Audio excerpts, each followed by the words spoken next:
안녕하세요. 네, 지금 이제 12주 제 2교시 강의합니다. 우리 제 1교시에는 우리 12주에 지난 시간에 흐르는 유체역학 시작했죠. 유체를 시작했는데 유체를 두 가지로 나누어서 공부한다고 했습니다. 정시한 유체 그리고 흐르는 유체 이렇게 나눠서 한다고 그랬어요. 우리 유체를 도입하면서 어떤 새로운 물리량을 이용하기로 했습니까? 사실은 이번에는 새로운 물리량은 아니지만 우리가 전부터 알고 있던 물리량이지만 유체를 기술하기 위해서는 질량 대신에 뭘 썼어요? 밀도를 썼습니다. 왜 그랬습니까?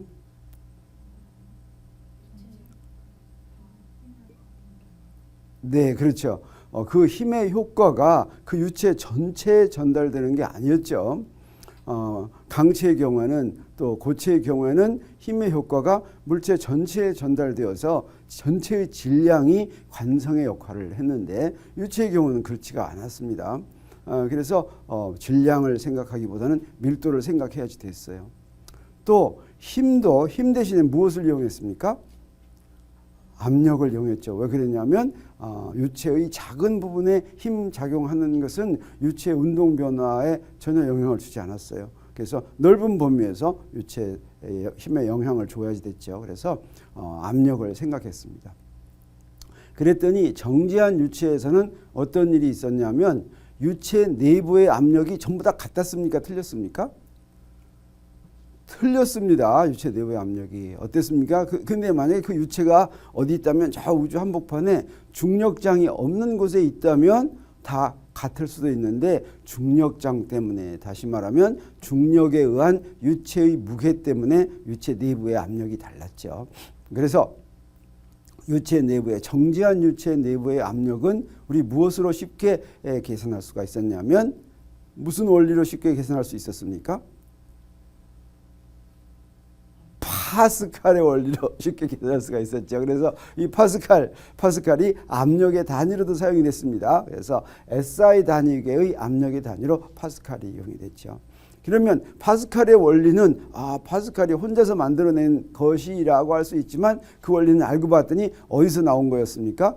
뉴턴의 운동법칙을 적용한 결과와 똑같았죠. 그래서 우리 뉴턴의 운동법칙을 이용해서 또는 정지한 유체의 평형 조건을 이용해서 이 평형 조건이 무엇에 비친 평형 조건이냐면 바로 뉴턴의 운동 방정식에 의한 평형 조건이죠. 이 평형 조건에 의해서 파스칼 원리를 우리가 유도할 수가 있었습니다. 이제 이번 시간에는 흐르는 유체에 대해서 공부하겠습니다. 흐르는 유체는 어떻게 될까라고 하는 것이에요. 자, 흐르는 유체는 어떤 원리에 의해서 계산하면 좋다고 했습니까? 우리 지난 시간에 소개를 했어요. 정지한 유체는 파스칼 원리라고 한다면 흐르는 유체는 무엇? 네, 그렇죠. 베르누이 방정식으로 계산하면 됩니다. 이 베르누이 방정식도 사실은 새로운 법칙이라기보다는 뉴턴의 운동 방정식을 흐르는 유체에 적용해서 우리 유도할 수 있을 거라고 예상할 수가 있어요. 자, 그런데 흐르는 유체의 경우는 굉장히 복잡합니다. 예를 들어서 실제 유체의 흐름을 보겠어요. 유체가 흘러가는 거 보면 우리 뭐 있습니까? 어떤 경우 우리 유체 흘러가는 거 볼 수 있겠어요? 격렬합니다. 자, 이런 경우 보세요. 이거 뭡니까? 네, 파도가 치지요. 유체가 흘러갑니다. 자, 이거를 우리가 기술하려고 하면 이거 여기다가 운동법칙 적용해서 기술하려고 하면 잘 되겠어요? 안 되겠어요? 뭔가 잘 안 될 것 같아요. 네. 근데 유체는 이런 액체만이 유체가 아니라 기체도 유체라고 그랬죠. 또 뭐 이런 거 한번 보도록 하겠어요. 어떻습니까? 이거 막 열심히 하고 움직이죠. 자, 이런 거에다가 운동법칙 적용해가지고 어떻게 하려면 잘 될 것 같습니까? 안 될 것 같습니까? 네, 힘들 것 같아요. 그러면 어떻게 손 들읍니까? 어떻게 합니까? 그래도 우리 뭔가를 해야 되죠. 그럴 때는 어떻게 하느냐? 우리 사실은 고체의 경우도 했었습니다. 고체한테 힘 작용하면 복잡합니다. 우리 테니스 칠 때 생각해 보겠어요. 테니스 칠 때 라켓으로 테니스 공을 탁 칠 것 같으면 테니스 공이 가만히 있겠습니까? 조금 변형하겠습니까? 조금 변형합니다. 근데 그 변형하는 것까지 생각해가지고 다 정확하게 하려고 하면 엄청 복잡합니다. 아예 변형하지 않는다고 생각하고 하면 아주 쉽게 풀 수가 있어요. 그러면 변형한다고 생각하고 엄청 복잡한 계산을 해서 나온 결과하고 변형하지 않는다고 생각해서 쉽게 구한 결과하고 그 결과가 크게 차이 날 것 같아요? 그냥 비슷할 것 같아요? 네, 그냥 비슷합니다. 그래서 우리 항상 이상적인 경우는 풀기가 쉬워요. 그렇지만 그런 이상적인 경우하고 실제적인 경우를 비교하면 결과는 크게 다르지가 않아요. 그래서 우리 어떻게 하느냐? 실제적인 경우를 복잡하게 해결하려고 하는 것보다는 이상적인 경우로 간단히 해결한 다음에 우리 필요한 만큼 보정하는 방법을 취합니다. 자, 유체에서도 자, 이런 실제 유체, 실제 액체나 실제 기체의 운동을 다루려면 엄청 복잡하겠어요. 그래서 우리 어떻게 할 것 같습니까? 네, 복잡하지 않게도 할 수 있는 그런 경우를 이제 우리가 도입할 것 같아요. 근데 정지한 유체의 경우에는 안 움직이는 경우에는 뭐 이상한 이 아이디어란 이상한 경우를 가정하지 않아도 좋아요. 그냥 안 움직이니까 어떤 거는 안 움직이는 건 다 똑같습니다. 근데 실제 유체가 움직이면 그 운동이 굉장히 복잡하지만 우리 그 움직임을 굉장히 쉽게 생각할 수 있는 그런 유체를 하나 가정하도록 하겠어요. 그런 것을 우리 뭐라고 부르냐면 이상유체라고 부릅니다. 이상유체는 무슨 뜻이겠어요? 아, 이상한 유체 그런 뜻일 것 같아요? 아닐 것 같아요? 아니죠. 아닐 것 같아요. 무슨 뜻일 것 같아요? 네, 이상적인 아이디어. 그래서 이상유체를 우리 영어로 하면 뭐냐면 아이디얼 플루이드입니다. 스트레인지 플루이드가 아니에요. 아이디얼 플루이드. 그러면 아이디얼 플루이드는 어떤 것을 아이디얼 플루이드라고 할까? 사실은 고체에서 변형하지 않는 이상적인 고체를 우리 강체라고 불렀어요. 여기서는 그냥 이상유체 이렇게 부르는데 어떤 것을 이상유체라고 할까? 우리 이상유체의 조건을 보도록 하겠어요. 흐르는 동안 밀도가 일정하게 유지되어야지 문제가 간단해집니다. 만약에 흐르는 동안에 밀도가 바뀐다면 이거 좀 복잡하겠어요. 푸는 게. 자, 실제 경우에는 밀도가 바뀔 것 같아요? 안 바뀔 것 같아요? 실제 유체는 물론 액체라면 잘 안 바뀝니다. 근데 기체라면 어떤다고 그랬어요? 많이 바뀔 수가 있다고 그랬죠. 자, 용기의 부피가 줄어들면 이제 밀도가 커지고 이러겠어요. 그렇지만 자, 이상유체는 흐르는 동안 밀도가 일정하게 유지된다고 가정을 하겠어요. 또 다른 하나의 가정 더 있는데 그건 뭐냐면 점성이 없어서 유체 운동 에너지가 열로 손실되지 않는다. 다시 말하면 점성, 여기서 유체에서의 점성이라고 하면 우리가 다른 데서 말한 마찰이나 마찬가지예요.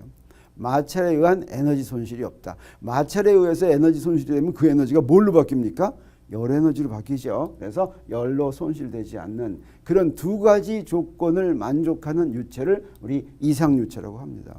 이런 이상유체는 아주 좋은 성질을 가지고 있어요. 어떤 성질을 가지고 있냐면 이상유체가 가진 성질, 이거 좀 생소할지 모르니까 잘 들어두세요. 어떤 성질을 갖고 있냐면 흐름선을 형성하면서 진행한다는 그런 성질을 가지고 있습니다. 흐름선이란 뭐냐면 이런 거예요. 유체가 이렇게 움직이는데 이렇게 선으로 움직이는 거 선으로 얘기할 수가 있는데 이 선은 뭐냐? 유체를 구성하고 있는 하나의 입자가 지나가는 경로예요. 경로. 근데 이렇게 보니까 어떤 특징이 있냐면 어때요? 이 어떤 특징이 있습니까? 여기 있는 놈들 사이는 서로 이렇게 어때요? 이렇게 크로스해서 지나가는 게 있어요, 없어요? 없죠. 이거 굉장히 좋은 성질입니다. 크로스에서 지나가면 아주 그 기술하기가 힘들어요. 근데 아까 파도 같은 데서는 어떨 것 같아요? 크로스하는 게 좀 있을 것 같아요. 불꽃 같은 데서는 어떨 것 같아요? 크로스하는 게 있을 것 같아요. 그렇지만 이상유체에서는 이 두 가지 성질을 만족하면 그 유체가 흐를 때 이놈이 서로 크로스하지 않습니다. 이런 성질을 만족하고 있어요. 실제로 볼 것 같으면 우리 유체를 보면 여기 이게 이상유체라고 하면 여기 공이 하나 있다 그러면 흐르는 모양이 이렇게 됩니다. 크로스하지 않지요. 그리고 어떤 성질을 갖고 있냐면 이 숫자가 여기에서 10개가 지나간다면 여기서도 10개가 지나가요. 다시 말하면 이게 둘로 갈라진다거나 두 개가 하나로 모인다거나 이런 일이 벌어지지가 않습니다. 그래서 이상유체는 이렇게 흐름선으로 설명할 수가 있다. 흐름선을 어떤 책에서는 유선이라고도 얘기해요. 유선은 이거 한자 흐른다는 걸 흐를 유자를 쓴 거겠죠. 선은 이거 한자로 쓸 수 있는 건데 유를 갖다 흐름으로 했어요. 그래서 흐름선을 형성한다. 이렇게 생각할 수가 있습니다. 그러면 흐름선을 형성하면서 흐를 것 같으면 이런 이상유체에서는 우리 무엇을 생각할 수 있냐면 흐름관을 생각할 수가 있어요. 흐름관이란 흐름선으로 이루어진 관을 말합니다. 그래서 흐름선 하나는 유체를 구성하는 입자들 하나하나가 움직이는 경로인데 흐름선의 성질은 아까 얘기한 것처럼 절대로 서로 교차하지 않고 두 흐름선이 하나로 결합하지도 않고 또는 한 흐름선이 둘로 갈라지지도 않는 이런 성질을 가지고 있는데 흐름관은 바로 이런 유체의 흐름에서 흐름선으로 이루어진 관을 말하겠어요. 이 흐름관은 어떤 성질을 가지고 있느냐?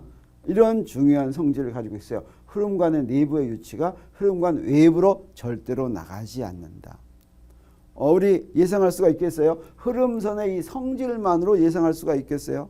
자, 여기 흐름선으로 관을 만든다면 흐름관 내부의 흐름선이 흐름관 바깥으로 나가려면 꼭 어떻게 해야지만 나가겠어요? 두 흐름선이 교차해야지만 나가겠죠. 교차하지 않는다면 절대로 바깥으로 나가지가 않겠어요. 그러면 흐름관 내부의 유체가 흐름관 외부로 나가지 않으면 어떤 성질을 만족하냐면 연속방정식이 성립한다. 이 성질을 만족하겠어요. 그래서 연속방정식이 우리 무엇인지 보도록 하겠어요. 연속방정식이란 여기 이제 유체가 있는데 유체가 요만큼이 흐른다고 생각하겠어요. 여기 면적이 S1인 부분이 흐르겠어요. 이렇게 흐르겠어요. 여기 표면에서의 흐름선만 이렇게 그렸는데 요 내부에서도 이렇게 흐름선이 있겠어요. 그러면 요 표면에서의 흐름선으로 이루어진 내부, 요게 바로 흐름관이 되겠어요. 그렇지만 이놈이 어떻게 하냐면 꼭 이 면적을 유지하면서 가라는 법은 없죠. 이 면적이 좀 다르게 S2로 갈 수도 있겠어요. 이렇게 흐르겠어요. 이렇게 흐를 때 무슨 일이 벌어지냐면, 자, 여기서 이렇게 유체가 흐르는 속도가 V1이라고 하고, 여기서는 이렇게 흐르는 속도가 V2라고 하면 무슨 일이 벌어져야지만 되냐면, 이상 유체의 성질이 뭐예요? 일로 가면서 뭐가 안 바뀐다?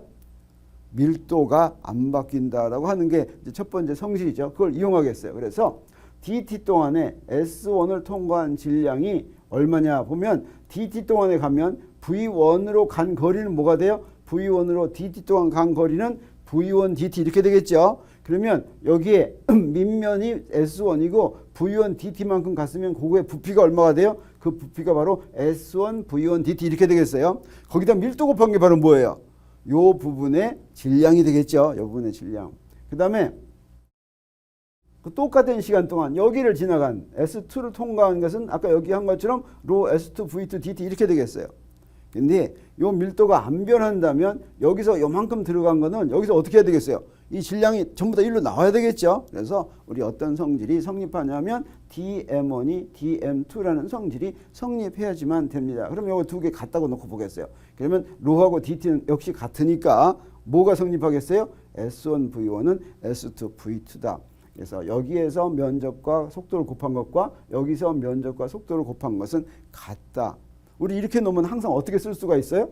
이렇게 어떤 요 어떻게 특별한 위치가 아니죠. 한 위치에서 S1 V1하고 다른 위치에서 S2 V2가 같다고 하면 요 두 개 곱한 것은 어디서나 같다. 이런 일정한 보존 법칙으로 쓸 수가 있죠. 이것을 우리가 연속 방정식이라고 부릅니다. 다시 말하면 유체의 흐름관에서 그 유체의 단면적과 그 유체를 흐르는 속도의 곱은 일정하다. 이 곱이 일정하려면 무슨 일이 벌어지겠어요? 단면적의 넓이가 큰 데서는 속도가 빨라요, 느려요? 느려지겠죠. 네, 그래서 넓이가 2배가 되면 속도는 얼마로 줄겠어요?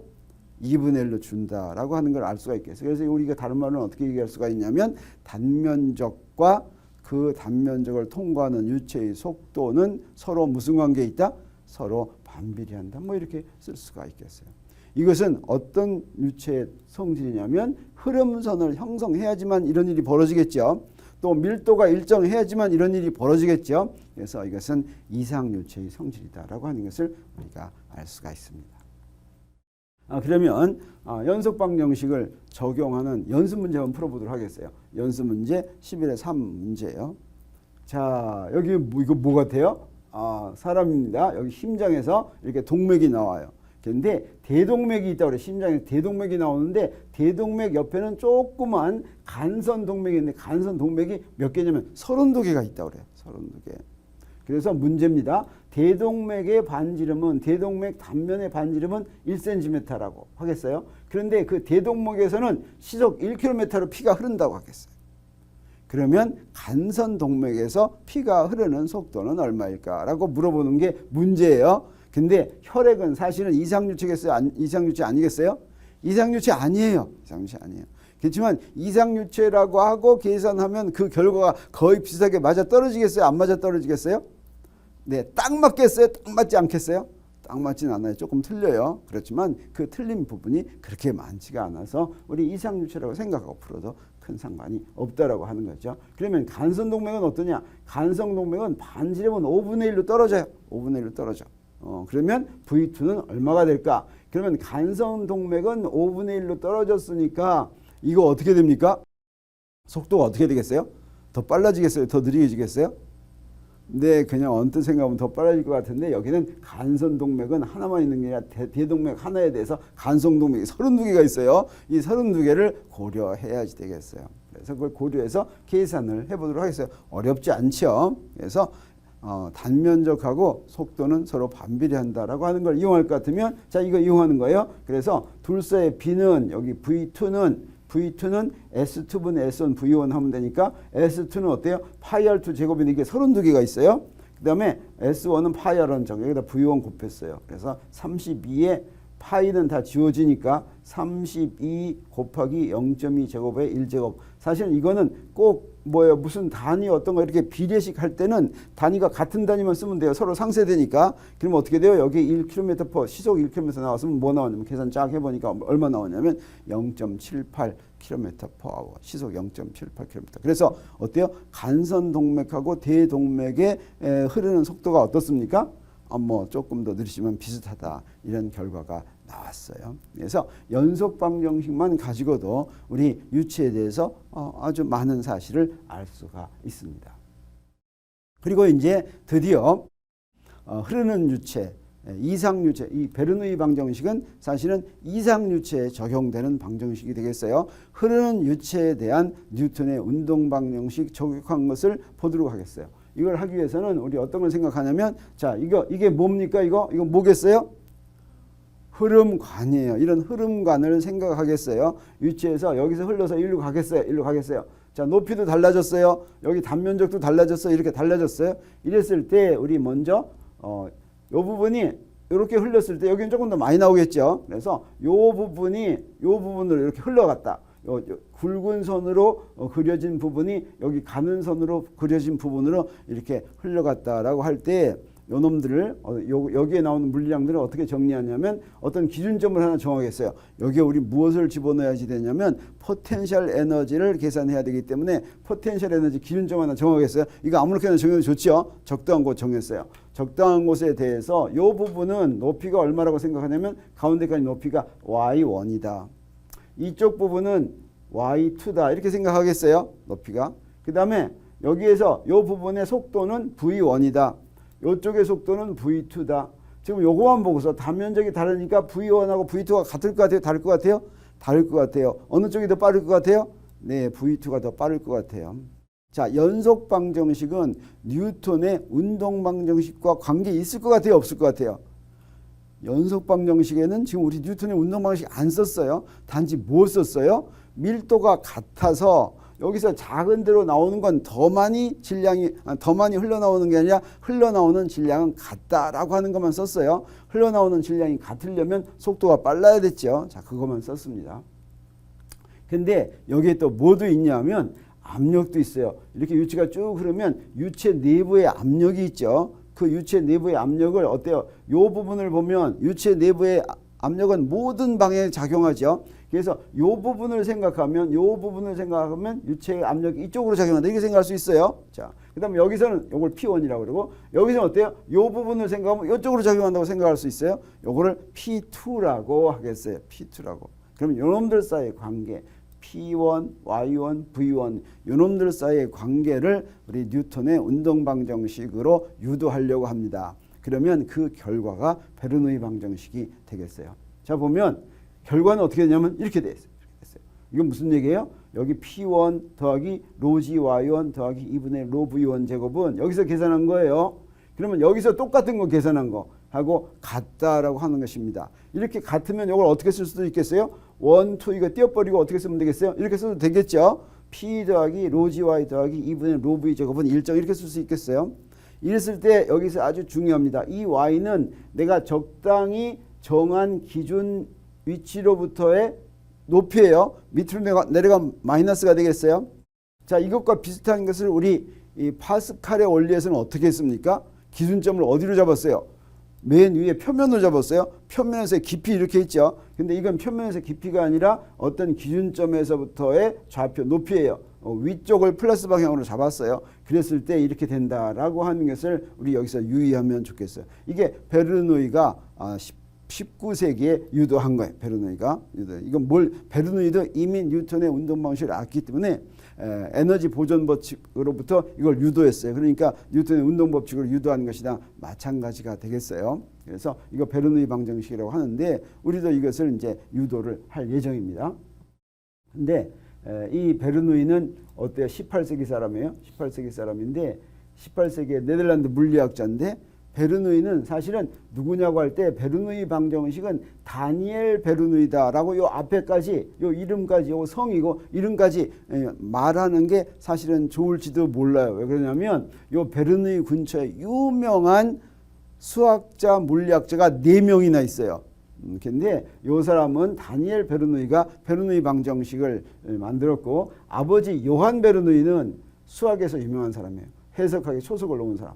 작은 아버지 야곱 베르누이는 확률 이론을 발명한 사람이에요. 동생 요한 베르누이 유세는 또 다른 유명한 수학자예요. 이렇게 수학자 집안에 나온 베르누이였어요. 이 베르누이가 유도를 했는데 역학적 에너지 보존 법칙을 이용해서 흐르는 유체에 적용하는 베르누이 방정식을 유도한 사람입니다.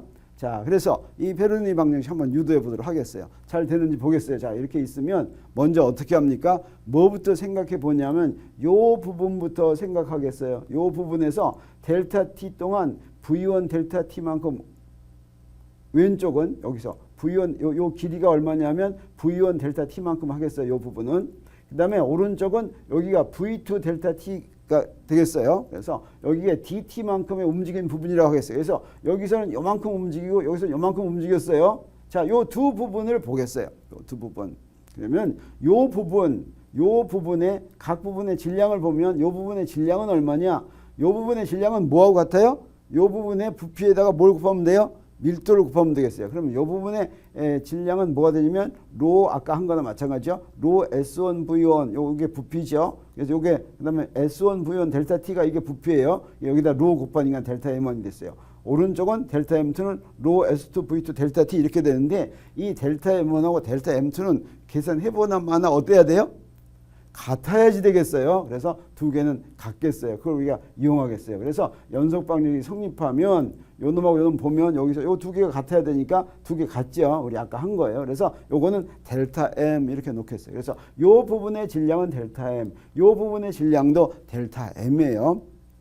그래서 이 부분의 질량이 갖는 에너지하고 운동 에너지, 역학적 에너지하고 요 부분이 갖는 역학적 에너지를 보도록 하겠어요. 계산하겠어요. 그러면 요 놈이 요 물체가 여기서부터 여기까지 이렇게 가면 가기 전 요 부분의 전체 역학적 에너지하고 간 다음에 요 부분의 전체 역학적 에너지의 차이를 구할 것 같으면 어떻게 되냐면 요 나중 부분의 역학적 에너지에서 처음 부분의 역학적 에너지를 뺄 것 같으면 그 차이는 뭐가 되냐면 요 부분에서 요 부분 뺀 거가 돼요.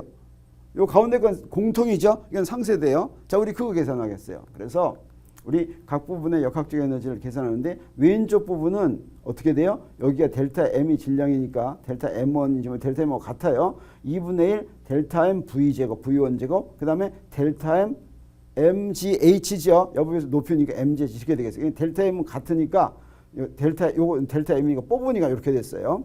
그 다음에 오른쪽 부분 E2는 어떻게 되냐면 2분의 1 이렇게 가는데 똑같이 델타 M 뽑았어요. 델타 M 뽑으니까 이렇게 나왔어요. 이렇게 나왔어요. 그래서 이 역학적 에너지 굵은 선 부분이 가는 선 부분으로 전체 굵은 선 부분이 가는 선 부분으로 이동했을 때 그 차이를 보면 역학적 에너지 변화량은 E2 빼기 E1이니까 그건 아까 계산한 거 볼 것 같으면 델타 M은 빠지고 이렇게 되겠어요. 자, 역학적 에너지가 이렇게 변했는데 이 역학적 에너지가 이렇게 변한 것은 만약에 보존력만 받고 움직인다면 변해야 돼요? 안 변해야 돼요?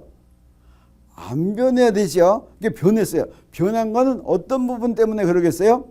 역학적 에너지가 아닌 다른 놈이 일을 해줬기 때문에 그렇죠. 이 일은 뭐 때문에 왔겠어요? 이 일은 뭐 때문에 왔냐면 이 압력 때문에 왔어요. 그래서 이 역학적 에너지의 변화량은 무엇과 같으냐면 다른 힘이 해준 일과 같겠어요. 그래서 여기서 해준 일이 더 많다면 역학적 에너지는 증가했을 것이고 해준 일이 더 작다면 역학적 에너지는 감소했겠어요. 그러면 이때 요 힘이 해준 일은 요 부분의 에너지를 증가시키게 만들었을 것 같아요? 감소시키게 만들었을 것 같아요? 보니까 요 힘은 이쪽으로 작용했죠. 어느 쪽으로 이동했어요? 1로 이동했죠. 그러니까 한 일이 얼마예요? 0보다 크죠. 그러니까 요 놈의 역학적 에너지가 어떻게 됐어요? 요 놈의 전체 에너지가 증가했어요. 요 놈은 어떻게 돼요? 요 놈은 압력이 이쪽으로 작용하니까 이쪽으로 이동했으니까 요 힘이 한 일이 이 압력에 의한 힘이 한 일이 플러스예요? 마이너스예요? 이건 마이너스죠. 이건 감소했겠어요. 그래서 전체 일은 요 일 더하기 요 일은 어떻게 될 것 같으면 우리 계산해 보겠어요.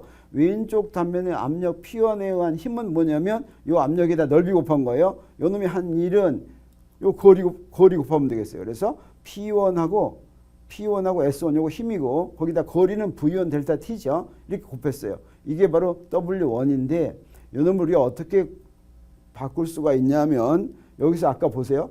여기다가 로 곱하면 여기다가 요 P1 없는 여기다가 로 곱하면 그게 델타 M이에요.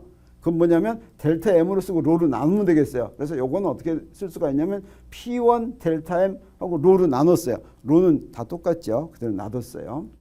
그 다음에 오른쪽 단면에 의한 한 일은 어떻게 했냐. 그 일은 마이너스가 되겠어요. 똑같이 하겠어요. 마이너스 한 다음에 마이너스 로분의 1 필2 델타 M 되는데 요 두 일을 더한 것이 무엇과 같겠어요? 아까 그 역학적 에너지의 변화량과 같다. 사실은 이게 일 에너지 정리라고 할 수가 있겠어요. 우리 전에 앞에서 배운 일 에너지 정리는 우리 합력이 한 일은 운동 에너지의 변화량과 같다라고 했는데 여기서는 합력에 뭐만 집어넣냐면 요 압력에 의한 힘만 집어넣고 이 보존력에 의한 것은 역학적 에너지 속에 집어넣었어요. 그래서 이 경우에는 보존력이 아닌 합력이 한 일은 무엇의 변화량과 같다?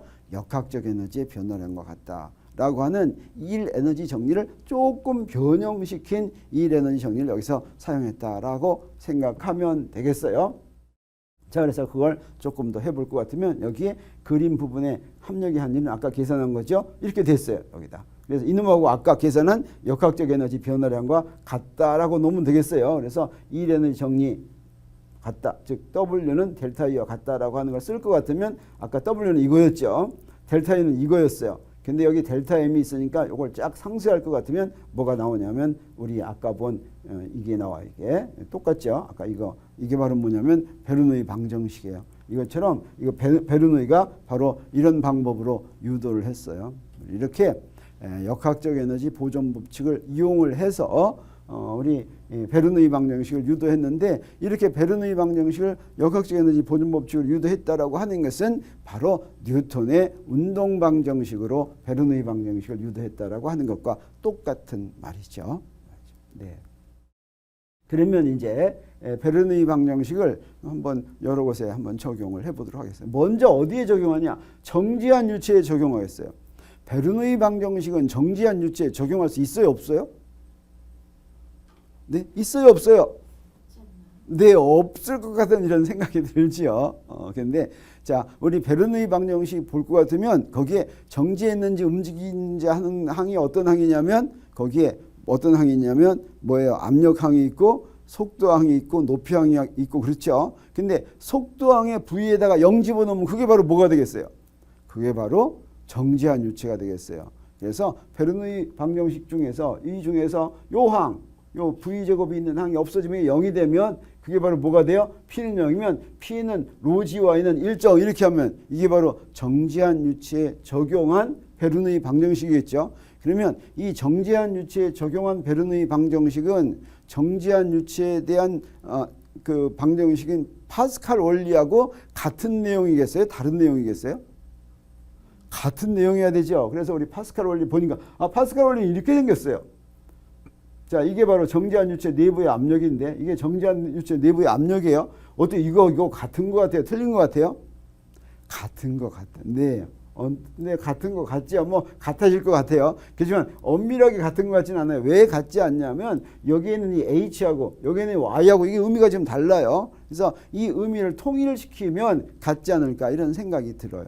그래서 우리 한번 보도록 하겠어요. 우리 파스칼 원리 적용할 때는 뭘 어떻게 했냐면 여기에 깊이가 h인 요 부분의 평형 조건을 이용했어요. 자, 요 부분까지 포함시키는 요 부분의 유체 평형 조건을 이용했는데 우리 여기다가 베르누이 방정식을 적용하려면 어떻게 하기만 하면 됐어요? 두 위치만 정하면 됐어요. 그래서 여기를 y1이라고 그러고 여기를 y2라고 그러겠어요. 그 다음에 우리 어디야 기준점 하나 정했죠. 자, 여기를 기준점이라고 그러겠어요. 여기를 기준점으로 해가지고 여기부터 여기까지가 y1, 여기부터 여기까지가 y2라고 그러겠어요. 그래가지고 요 두 개에다가 여기에 있는 베르누이 방정식을 적용하면 되겠어요. 그래서 요 부분의 압력은 여기 y1에서의 압력은 얼마예요? P죠. y2에서의 압력은 얼마예요? P0예요. 그렇죠. 그래서 두 부분에서 할 것 같으면 자, 여기 y1인 경우에서는 뭐가 되냐면 베르누이 방정식이 P 더하기 P고 그 다음에 요거 없으니까 그냥 로지와 이렇게 하면 되겠어요. 로지와. 그 다음에 y2에서는 어떻게 돼요? y2는 바로 어디냐면 y2는 뭐예요? y가 뭐냐면 y 더하기 h죠. y2는 y 더하기 h예요. 그러니까 압력은 뭐가 되냐면 요 부분은 압력은 P0고 그 다음에 로지 하고서 뭐 하면 돼요? y 더하기 h 이렇게 쓰면 되겠어요. 베르누이 방정식은 뭐냐면 요 두 개가 같다는 거예요. 두 개가. 그래서 두 개 같다고 놓으면 P 더하기 로지 y는 P0 더하기 로지 y 더하기 h 뭐 이렇게 놓는 거예요. 자, 이제 여기 파스칼 원리에 나오는 h로 이걸 썼어요. 썼더니 요거 정리하니까 어떻게 돼요? 로지 y는 없어지고 P는 어떻게 돼요? P0 더하기 로지 h하고 딱 나왔죠. 파스칼의 원리가 나왔어요. 그래서 파스칼의 원리는 베르누이 방정식의 특별한 경우다. 그래서 사실은 정지한 유체는 생각하지 않고 우리 흐르는 유체만 이렇게 했어도 상관없었겠죠. 그렇지만 우리가 이걸 두 개로 나눈 이유는 우리 쉬운 것부터 먼저 해서 익숙한 다음에 이렇게 흐르는 유체하니까 이해가 더 쉬워져요. 어떻게 돼요? 네, 쉬워진다고 생각하면 좋죠. 그래서 P는 P0 로지 Y는 파스칼 원리가 나왔어요. 그러면 이번에는 세 항이 이 베르누이 방정식은 항이 세 개여가지고 압력하고 높이하고 그 속도가 세 개가 한꺼번에 변하니까 복잡해요. 이렇게 변하는 변수가 세 개를 한꺼번에 생각할 때는 복잡하니까 우리가 어떻게 하면 좋냐면 그 중에 하나는 이제 없다고 생각하면 좋아요. 그래서 같은 높이에 흐르는 유체에 흐를 것 같으면 어떤 항이 없어지겠어요? 로지 y가 좌변 우변이 똑같죠. 같은 높이면 없어져 버려요. 그러면 식이 여기서 요거 없어져 버리면 같은 높이면 이게 꼭 0이어서 없어지는 거 아니죠. 같은 높이면 상쇄되죠. 이거 없어지면 어떻게 되냐면 요거 하나만 적용시키면 되겠어요. y는 일정이면. 그러면 그걸 적용시키면 어떻게 되냐면 무슨 일이 벌어지냐면 빨리 흐르는 유체의 압력이 천천히 흐르는 유체의 압력보다 더 작다라고 하는 거예요. 이게 일정이니까 이게 어때요? 속도가 빠르면 압력은 더 작아지죠. 작다. 이런 얘기가 되겠어요. 그거 좀 이해가 안 되는 것 같아요. 왜냐하면 어때요? 바람이 막 빨리 불 때 딱 하면 어때요? 빨리 불 때 손으로 막는 거하고 천천히 불 때 손으로 막는 거하고 손을 미는 압력은 어떤 게 더 큰 것 같아요? 빨리 흐를 때가 더 큰 것 같죠. 근데 여기서 말하는 이 압력은 유체가 지나가면서 주는 압력이 아니에요. 사실은 유체가 지나가면서 주는 압력은 여기에 포함이 되어 있어요. 여기에. 요 V항에.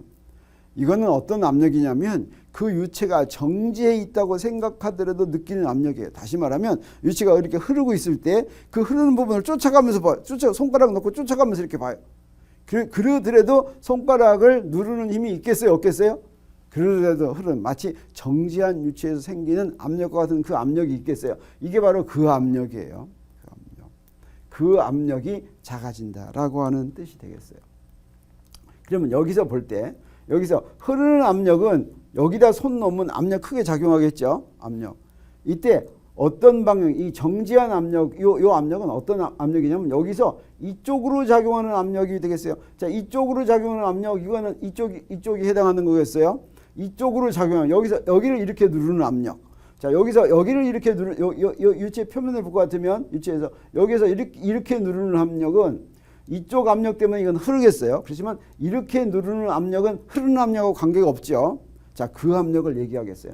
여기서도 마찬가지예요. 여기서도 위로 누르는, 그래서 요 유체 때문에 위에서 아래로 누르는 압력, 요 유체 때문에 밑에서 위로 누르는 압력, 그게 바로 이 압력이에요. 이쪽으로 지나가기 때문에 여기를 이렇게 누르는 압력은 요 항에서 나온다. 2분의 1 로 V 제곱의 항에서 나온다라고 하는 것을 우리 알아야지 되겠어요. 그래서 여기서는 이 누르는 압력은 요 누르는 압력보다 더 커요, 작아요? 여기서 요 위에서 누르는 압력하고 위에서 이렇게 누르는 압력은 이거 먼저 해야지. 여기서 흐르는 유체하고 여기서 흐르는 유체는 속력이 같을까 틀릴까? 이런 거 이렇게 유선형으로 만들어 놓으면 그림이 좀 잘 되는지 모르겠어요. 여기서 시작한 유선은 다 똑같이 여기서 끝나요. 그래서 여기서 있던 입자가 여기 같이 도달하는데 요 거리하고 요 거리가 어디가 더 기냐면 어디가 더 길어요? 위가 더 길어요? 아래가 더 길어요? 위쪽이 더 길죠. 그래서 똑같은 시간 동안에 여기는 짧은 거리 가고 여기는 먼 거리 가기 때문에 이 속력은 보면 여기에 비해서 여기가 더 빨라요. 이런 유선형일 때는 그래서 위가 더 빨라서 여기에 압력이 더 작아요. 아래의 압력은 더 크고. 그러면 전체적으로 어떻게 되겠어요? 이놈은 전체적으로 위로 들어 올리겠죠. 그래서 유선형에서는 요게 위로 들어 올리는 이런 힘 작용에서 이게 바로 뭐 비행기에서 위로 뜨게 하는 힘의 일부를 차지한다. 이렇게 얘기를 해요. 이런 걸 적용되는 걸로 또 이런 게 있는데 이거 뭐 같아요? 사이다? 사이다 같아요? 사이다 같지 않아요? 뭐라고 써 있어요? F킬러. 요새 이런 F킬러 본 적 없죠? 여러분 본 적 있어요? 없어요? 절대 없죠? 내가 여러분만 할 때는 F킬러 이렇게 생겼어요. 그래서 약국가 가지고 F킬러 살 때 이렇게 소주병에 F킬러가 들어있어요. F킬러가 들어있어요. 여기는 어때요? 뚜껑은 뭘로 돼 있어요? 쇠로 돼 있어요. 그러면 약국에서 어떻게 해주느냐? 여기다 송곳으로 구멍을 뻥 뚫어요. 구멍을 뻥 뚫고 요 빨대를 여기다 이렇게 집어넣어요. 이 빨대 여기 입으로 부는 게 이렇게 있어요. 입으로 부는 거. 여러분 아버지, 어머니 세대는 전부 이랬어요. 여기다 집어넣고 이걸 뭐 어떻게 입으로 훅 불어요. 그러면 어떻게 돼요? 여기서 F킬러가 샥 나와요. 내 숨이 나오는 게 아니에요. F킬러가 나와요. 왜 그러겠어요? 왜냐면 여기 훅 불 것 같으면 여기는 빨라지니까 어떻게 압력이 작아지죠. 그런데 여기 있는 압력은 대기압이에요. 대기압보다 여기 있는 압력이 작아지니까 눌러서 밑으로서 위로 올라오는 거예요. 그래서 스프레이 하는 거예요. 스프레이. 이게 바로 베르누이 방정식을 적용한 결과다. 우리 얘기할 수가 있겠어요. 빨리 움직이는 데는 압력이 더 작다라고 하는 거죠. 우리 이런 걸 또 벤츄리 계기라고 불러요. 벤츄리 계기. 여기 이렇게 관이 있는데 이 관에 유체가 이렇게 흘러요. 그러면 연속 방정식만에 의해서 우리 어떻게 했어요? 여기에서 흐르는 속도하고 여기서 흐르는 속도가 어떻게 했어요? 다르겠죠? 다르겠어요. 여기가 더 빨라요. 그러면 여기에서 관에다가 이렇게 요런 걸 이렇게 놔두면 여기서 올라간 높이가 어떻게 되냐면 여기하고 여기가 압력이 어느 쪽이 더 크냐면 이쪽이 더 커요. 그래서 이게 압력이 더 크기 때문에 높이가 이놈이 더 커져요. H2가 이게 더 커, H1보다 H2보다 H1의 높이가 더 커져요. 그래서 여기에 베르누이 정리를 적용할 것 같으면 왼쪽 부분의 계기압력은 우리 계기압력 배웠어요? 안 배웠어요? 배웠어요. 우리 지난 시간에 배웠죠? 지난해 배웠어요. 실제 압력은 계기압력에다 뭐 더한 거예요? 대기압 더한 거죠. 대기압 더한 거예요. 그래서 요걸로 읽는 것을 우리 계기압력이라고 그랬어요. 그래서 왼쪽 부분의 계기압력은 로지 H1이에요. 그 다음에 오른쪽 부분의 계기압력은 로지 H2예요. 그러면 우리 베르누이 방정식에서 뭐가 성립하냐면 P1 더하기 2분의 로 V1 제곱은 P2 더하기 2분의 로 V2 제곱이 성립하는데 이게 바로 계기압력이 되겠어요. 그래서 이 계기압력을 대입할 것 같으면 이런 게 성립하는데 벤츄리 계기를 봐서 우리 더 빨리 움직이면 압력이 낮아진다라고 하는 것을 확실하게 볼 수가 있어요. 네, 우리 마지막으로 연습 문제 하나 하고 넘어가도록 하겠어요. 연습 문제 11에 4번 볼 것 같으면 물통에서 흘러나오는 물의 속력. 자, 여기 물통이 이렇게 있다고 해요. 그랬을 때 여기다 구멍 뚫었어요. 여기서 속력이 얼마로 나올까? 이거 계산하기 굉장히 힘들 것 같은데 우리 이 베르누이 방정식 적용하면 쉽게 해결할 수 있어요.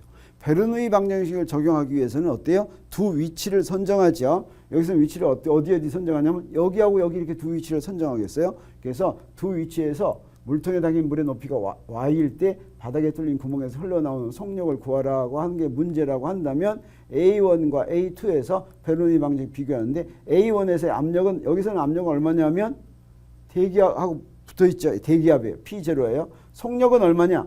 자, 여기 구멍이 조금해서 여기 밑으로 내려오긴 내려오고 있지만 여기 나오는 동안 거의 내려오겠어요? 안 내려오겠어요? 거의 안 내려와요. 그래서 속력은 0이라고 생각해도 좋겠어요.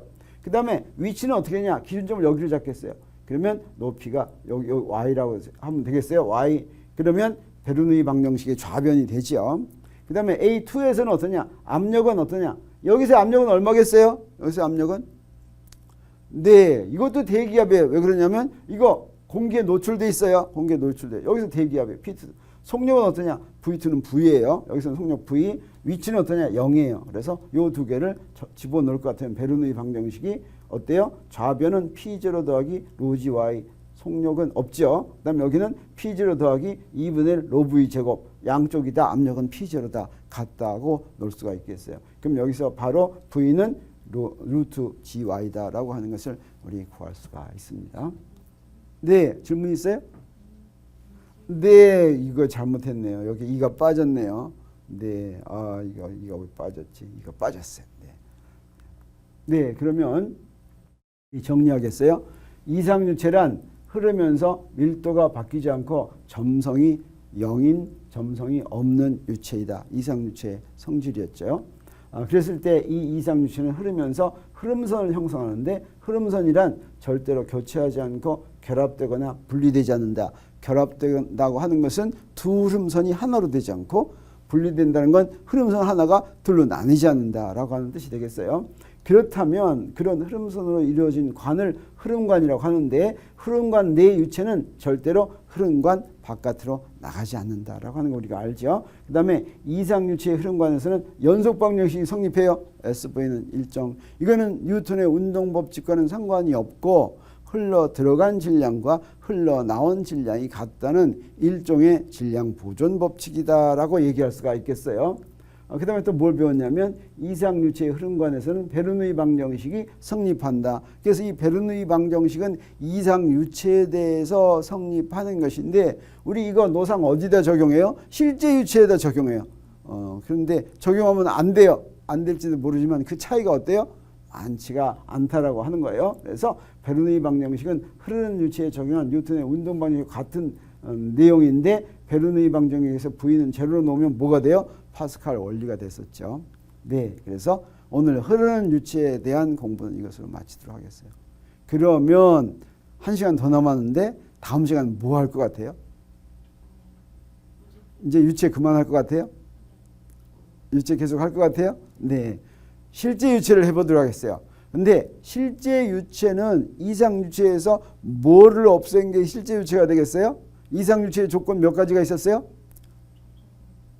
네, 점성이었고 밀도가 일정하고 네, 그 중에서 어떤 거 제거시킨 거 하나 하냐면 점성이 있는 경우를 보도록 하겠어요. 밀도가 일정하지 않으면 그건 너무 복잡해져요. 그래서 점성이 있는 경우는 어떻게 다룰까 하는 것을 우리 다음 시간에 공부하도록 하겠어요. 수고했습니다.